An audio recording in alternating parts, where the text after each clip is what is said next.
we're going to kick off 2025 starting from the foundation, and we're going to build up.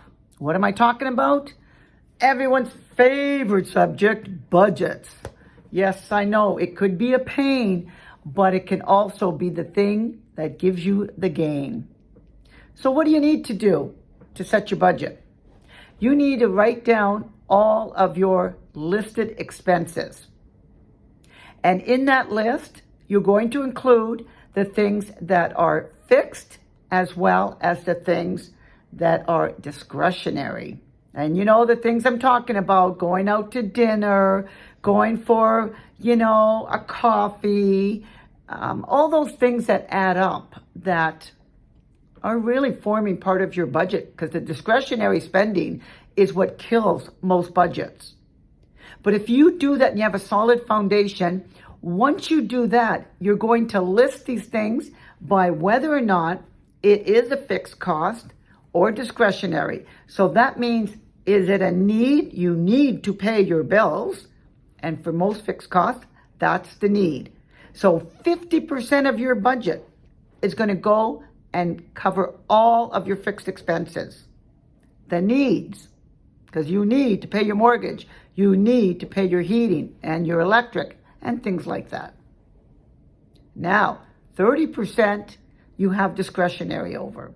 So take that 30% and budget for, if you have hobbies that cost money, such as curling or bowling or the gym, all of that will go into your discretionary because that is a want. So whatever the things you want will go into the 30% of how much you can budget. But the other 20%, now that's key for this foundation, because your 20% that's left over will cover all the costs such as savings, debts, and a lot of times people say, well, I have to budget so much money for my credit card. Well, no, because it's all listed as an expense already. Where you pay it, whether it's with cash or a credit card, it's already in the budget. So you don't have to budget more. But if you do have debts, like maybe a car payment, you have mortgage payments,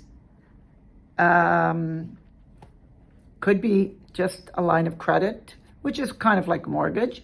But all that goes in for the 20% that's left over. So you have to keep your expenses low enough so that it's actually things that you can not just pay down your debt, but really use some of that money for savings.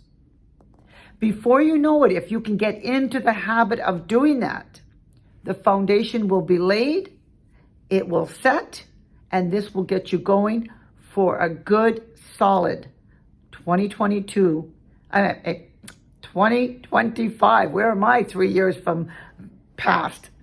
You want to be really ahead of the game by now. So 2025, this foundation will be set for you.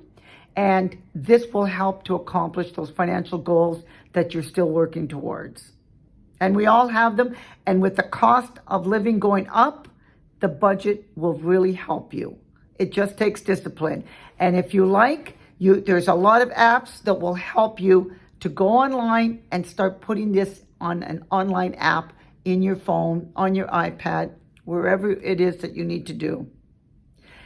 So, until the next tip in building that foundation, that solid home, and reaching your goals in 2025, tune in for the next episode. I'm Linda Levesque of Levesque Wealth Planning of IA Private Wealth, saying, you asked, we answered.